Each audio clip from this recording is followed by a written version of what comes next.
give my my attempt at this. I don't know if I'll be able to do it as well as Alicia, but here goes. So, our third artist in our series is Faith Ringgold, and she is a contemporary, obviously African American artist. And when we say contemporary, it means she's alive today. Her art is going on, and she's a multi-award-winning artist, from literature awards, art awards, honorary degrees from different universities. And if you go on to a couple of the different websites, they list them. So I'm not going to spend the time to list them, but I mean, very accomplished, yeah, from all different aspects of that. What I'm going to try and do is take you through her life. And when I was reading through her biography, I really looked at how much the different times affected her life, affected her art, affected her thinking. So when I was doing the biography, I kind of tried to break it down a little bit into sections of years. So how, what else was going on socially and culturally during those times that definitely had an effect on her. So Faith was born in 1930 in Harlem, New York. And obviously she wasn't born Faith Ringgold. Her maiden name was Faith Willie Jones. And obviously 1930 is the height of the Depression. So she is born into a black family, living in Harlem in 1930 in the Depression. So you can imagine what the social and economic situation was among that during that time. There was obviously a lot of poverty. There was a lot of distress in families. Many families were separated. Kids had to leave parents. Parents had to go to another city. But Faith's family was really actually an exception in this, because her father had a very good job in the New York sanitation department, and for the times, as I was reading in here, made a very good salary. Was about $34 a week, which versus other families, if you could even find work, was maybe only $10. And this was really, I think, important for Faith, for her family, because it gave them stability. It allowed her family to stay together, which in those times helped create the values and create security, where a lot of kids didn't have that. They didn't know where they were going to be or what they were going to do. But it also afforded them some opportunities. Again, because of his income level, she was able to go see a lot of cultural activities going on. She went to museums, she went to plays, she went to theater and the music, and she got to hear a lot of the black artists of those days, Duke Ellington, Ella Fitzgerald, Lena Horne, and talked about, obviously, as we know, all the different big names that were touring through New York during that time frame. Well, all of this was definitely made an impression on Faith. And she decided early on that I like this, I like the artistic world, and she wanted to be a part of it. Something else that was also really important in this time was the influence her mother had on her. Faith had asthma when she was young, and she missed her entire kindergarten year and subsequent periods during her elementary years. So she sort of was what you called your first version of homeschooling in that time. And her mother, I think, was very forward and revolutionary at this time again, because she really stressed upon Faith the feminist ideals of follow your dreams. If you have a goal, find a way to attain it. Don't let anyone tell you that you can't. And I think Faith took this very much to heart. And again, it's sort of a theme you'll see throughout her life of how she took adversity and turned it around to opportunity for herself. So, as I said early on, she decided she really wanted to be an artist. Well, again, you're in the 30s and you're a black family. There aren't as many opportunities for you to maybe take art or take art classes. So she was a bit self-taught in the beginning. She copied work of other artists that she liked. She did her own paintings. She did her own drawings. She tried to get as much inspiration and influence as she could from her cultural experiences of her family. And finally, when she was old enough to attend college, which now that's why I say I'm going to take you through sort of the decades so you can sort of see what was going on. You're in the 40s.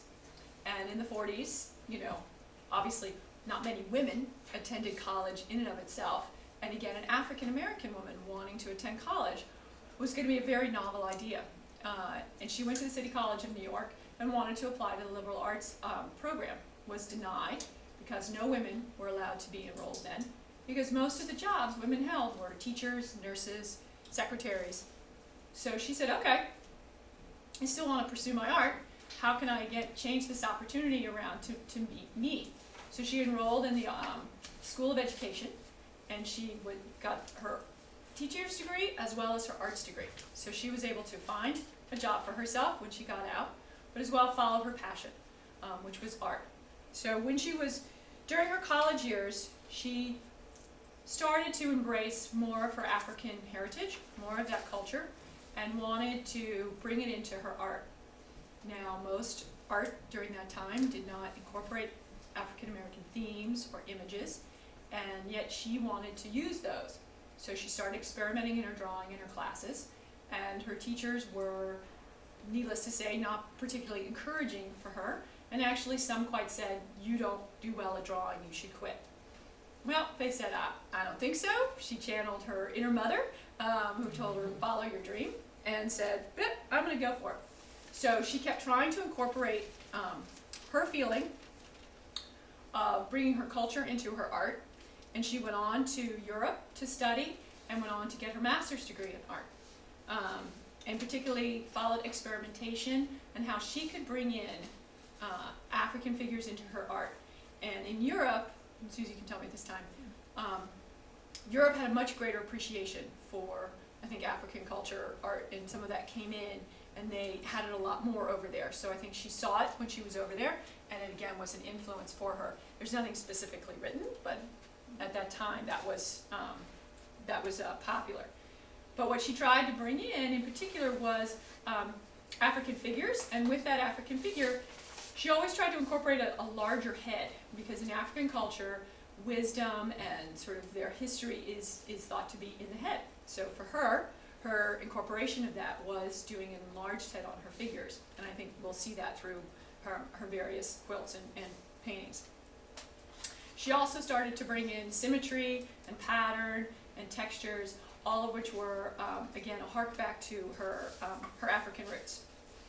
So now we kind of move forward to the 50s and 60s, and she has gotten her degree in teaching, she's gotten her master's in art, and she's going to teach in the public schools. She taught in the New York City public schools for 18 years, and so was really able to bring her ideas to school children at that time. And as well, she still was getting inspiration and was influenced by black writers of the time, and again, other black artists and people who were bringing ideas to her. And in 1963, she decided to try and go pro, to try and make her art sellable and be a professional artist. She opened a studio in Harlem, and she went around to dealers and galleries in New York, and once again she met with rejection. Now, it doesn't really say if her rejection was based on her being a woman, her being an African American woman, or also her type of art, So, but in all, she was definitely meeting with some discrimination and rejection. But as true to form, they said, I'm not going to let this stop me. And once again, she changed this around to an opportunity for her. And by this time she was married, and she was talking to her husband and trying to figure out what should I do. And part of that came up saying, you've got to start to figure out your style. She had spent all this time sort of honing her skills and honing her ability, but she wasn't really putting her signature or her style onto her art. And so now when I say what's going on in the 50s and 60s, that this obviously was a very tumultuous time with civil rights movement, with political activism, feminist activism, and Faith was right in the heart and the middle of this. That she definitely had very strong political convictions and social convictions for the equality of women, the equality of blacks in America, and she wanted to express this. So she sort of started her own version of protest art. And one of the paintings that we have in here is the U.S. postage stamp, and she brings into that not only her sort of cultural heritage, which is the black elements, but as well bringing in her political ideas of equality and her feminist ideas. So now we kind of move forward to the 70s, so even a little more protest time.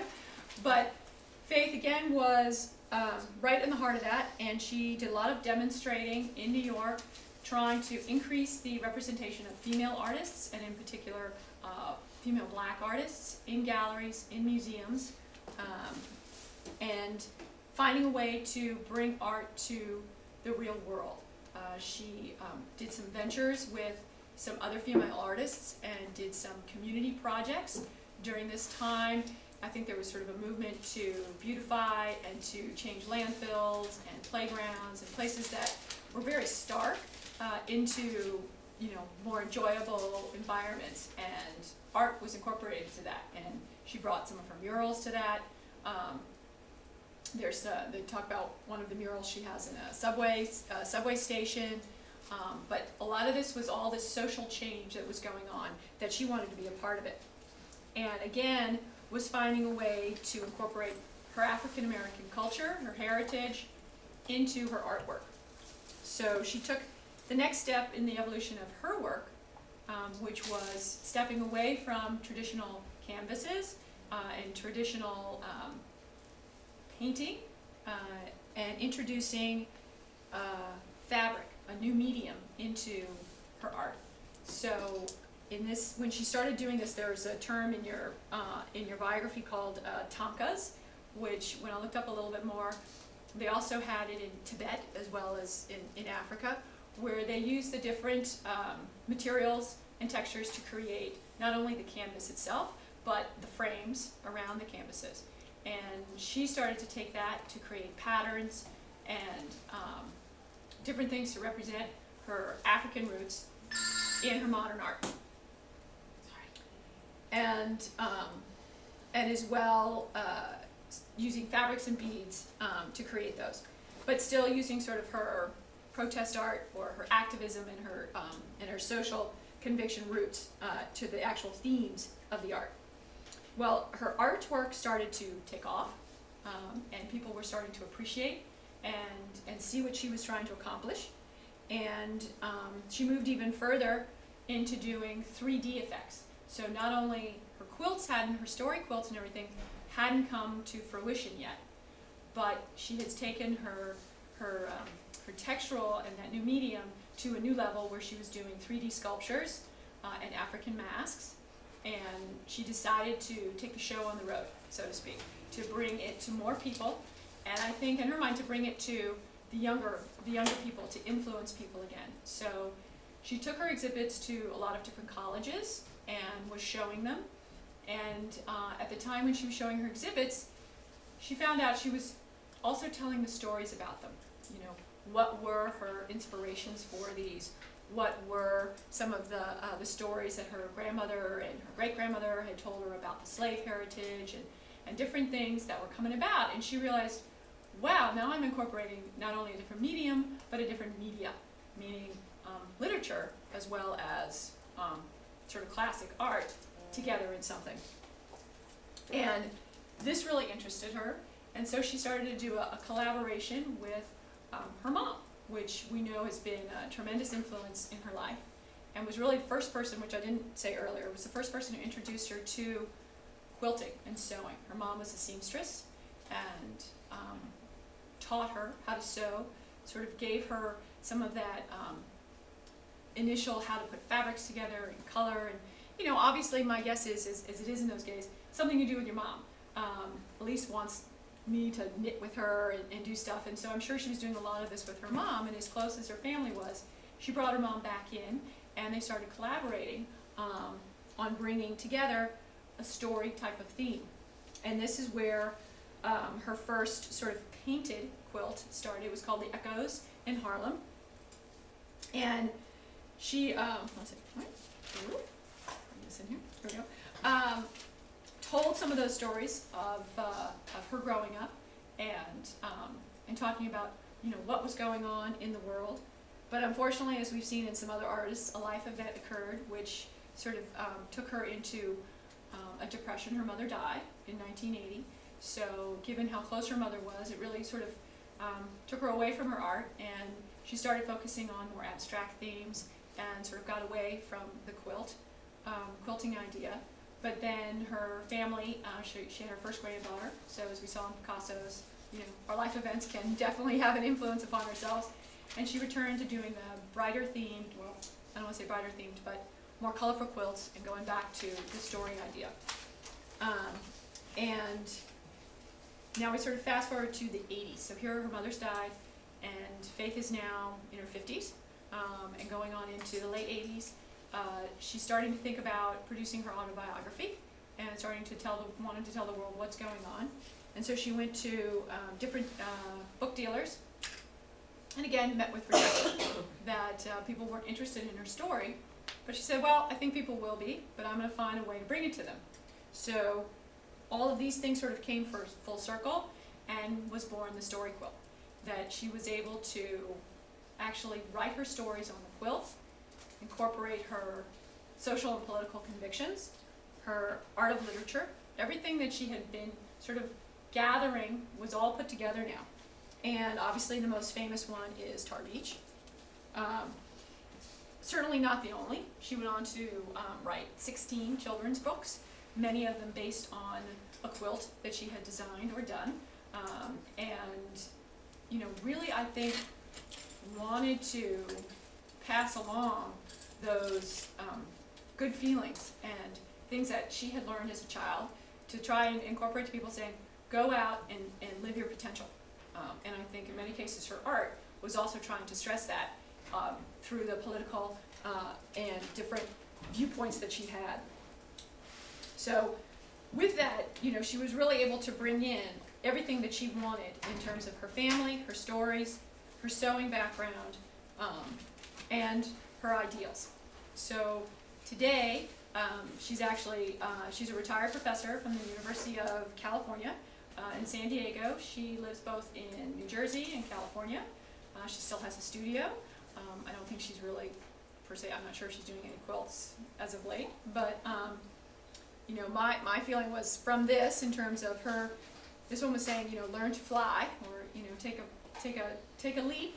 I think she took a leap and created a really wonderful, unique style of mixed media and mixed medium in giving her art.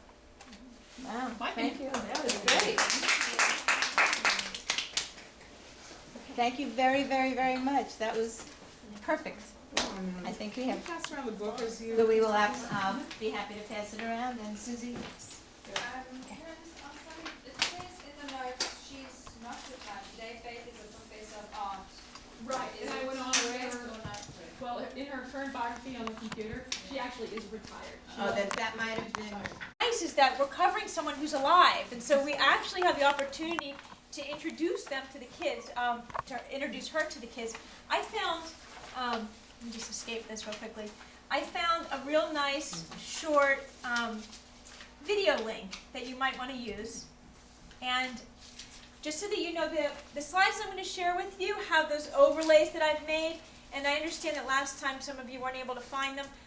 George was here setting up, and right in front of me, he added it, and he added the name of the file. If you want to use my slides, it's going to be MTM and then underscore Ringgold. That's how you'll know that it's the Ringgold slides that have the overlays. When I say overlays, you know, the ones that are all doctored up with lines and stuff. I'm also going to have Alicia send you that PowerPoint so you can prepare with it. Yeah. I have notes that I've made just to kind of remind me of the reasons why I made the marks. I'll have the hyperlink to this video as well. But what you should know is that I queued this up for you all, so you don't have to listen to that like little advertisement that they make you listen to in advance. So anyhow, let me just play this for you because I think it's nice to hear her voice.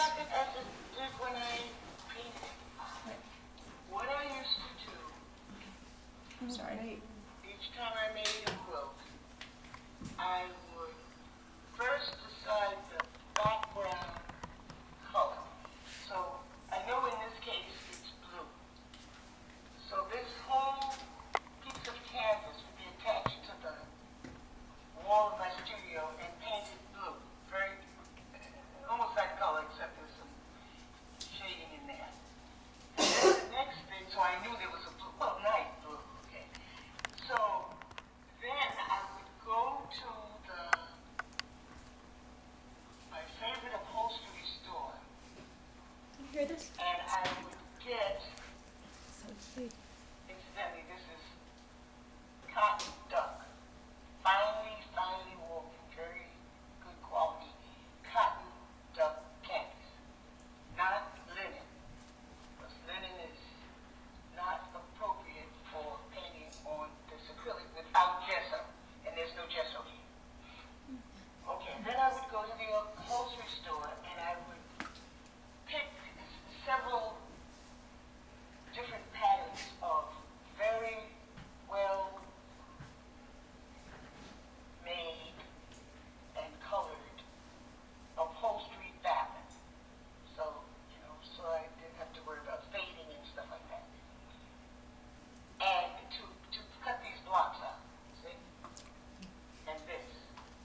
she's painting on the pieces. like a checkerboard thing, and I put something on there. And here, look, they're adding something here to these flowers. I just added stuff to the fabric, to the design. And then, my assistant, so then I would make up a drawing, and I would number each one of these and put it in the blocks so that she could see where to repeat any one of the designs. And then I would make the quilt design. See how the line goes this way and then this way. Actually, it's that Kuma thing there. And that's the way she made the quilt lines. And then I use, on the canvas itself, I use a marker, kind of white, waxy marker that can be ironed out. And I mark it on the canvas so she can see where to make her lines. Now in here is a very thin batting, very thin. And I'd love to see what the batting is. I don't remember. What's the batting? Okay, so that's that. I thought it would be a real mistake not to share her words and her voice with you, and also to be able to hear her in front of her piece and watch her hands explore the piece. Yeah. Susie, what was she whispering at the end? The batting. I'd love to see the batting. So the batting, and you might look. The kids would love if you brought in a little piece of it, maybe. I'm bringing it. Right. Okay. So Feel it, the texture. so anyhow, I wanted to share that with you. As you saw, it was very short.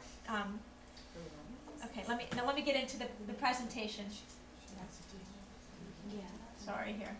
I'm a Mac person, so she fumbled here. Oh. If we can pick it up. Okay. So the other thing with that video is it gave you a sense of scale. I mean, we see these little pictures, and yet when she's standing in front of it, you get a sense really of the expanse of the piece. And one thing you may have heard her say is that she would number the blocks, right? And I could stand up here in front of you until I'm blue in the face talking about artist intentionality. You heard it from her own voice that she numbers them and then she decides where she's going to repeat them about the shape. So one of the initial things I thought you could explore with the kids is this idea of looking for repetition within the piece. And artists use repetition to bring out a harmony in the piece. And when we talk about harmony, and I'm going to try to use as many terms as I can, because I think one aim we should have is to help the kids become more visually literate when they talk about pieces. When you repeat and you have repetition throughout the piece, the whole piece seems more integrated, and it supports itself, because on all the different edges you have references to the other edges. And what you might have the kids do is actually find the repetition. And you can see here, I've just kind of framed the pieces that repeat, right? And you can see that the exterior frame is now matched with something on each side. Okay, so you find that piece, you can find it's blocked out. And it, just as an exercise for the kids to really explore the piece, you can do this. Okay. Susie, she Yeah. also said that she has an assistant. Right. Do you know what part the assistant did the sewing? I think the assistant did the sewing and then also the seaming throughout the piece. Yeah, now, She made those she lines. said the seaming throughout the piece. Yeah. Does that mean that she's sewing over the canvas to make Right. Yeah. make it look like a quilt as well? To put it together, and then the term quilting actually is the sewing back and forth.